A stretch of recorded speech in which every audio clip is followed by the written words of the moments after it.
Dahil tapos na ang in-season tournament, simula na ulit ang kalbari ng mga teams. Dahil tapos na ang mahabang pahinga at balik na ulit sa normal ang mga schedule. Tulad na lang sa OKC na huling nakapaglaro ay December 14, babalik ulit sila sa court versus Clippers ngayong December 19. Nasa 5 araw din ang pahinga. Pero within 10 days kasi nasa 3 games lang din ang OKC kahit meron pa silang back-to-back game. Makakatapat nila ang Clippers tapos susunod noon Minnesota.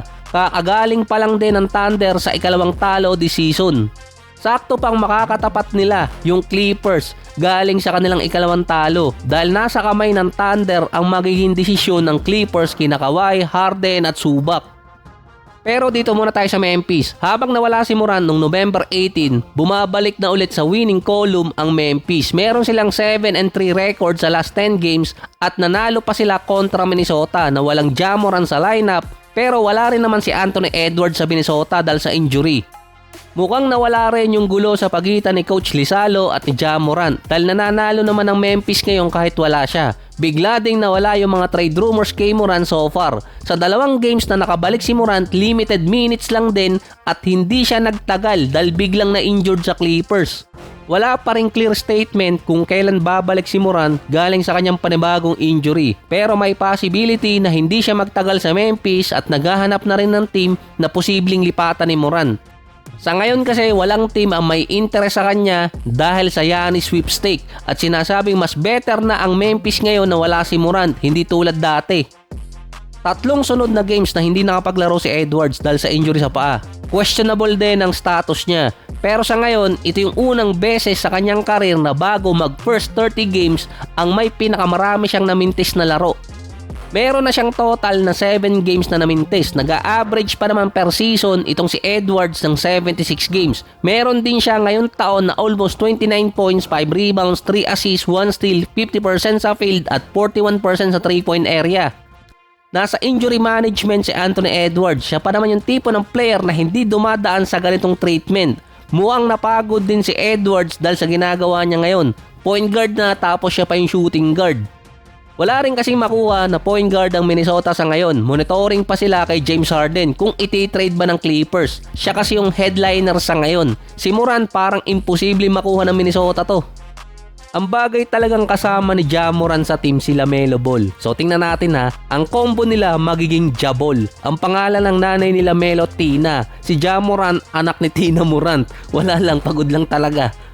Si James Harden, playmaker at 3-point shooter. Napapagod nga lang kapag dumating na yung playoffs. Nasa bingit ng unang beses sa karir ni Harden na hindi siya aabot ng postseason.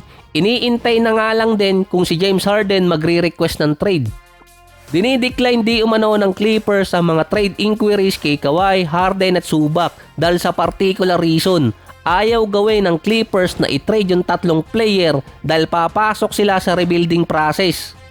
Dahil sigurado makukuha ng Thunder yung isa sa pinakamataas na draft selection sa 2026. Susubukan pa rin ng Clippers na umabot ng play-ins para lang hindi mapunta sa Thunder yung at least top 3 pick para sa 2026.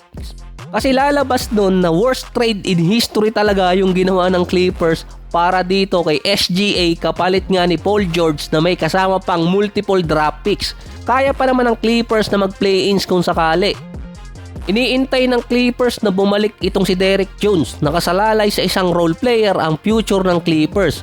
Pwede din kasing ang Thunder ang decision maker sa trade dito kay Giannis.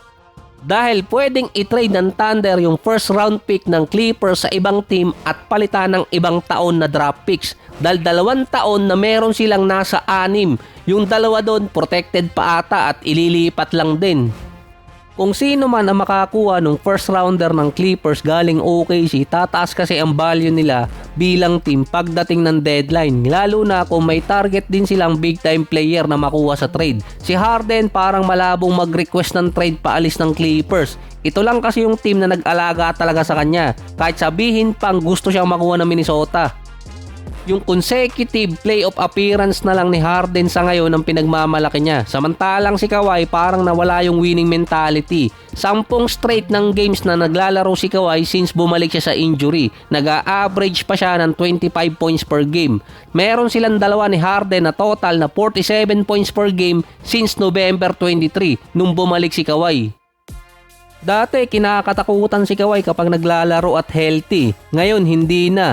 Mukhang apektado talaga si Kawhi sa nangyaring kaso sa kanya at nawala yung reputasyon ni Kawhi na maganda.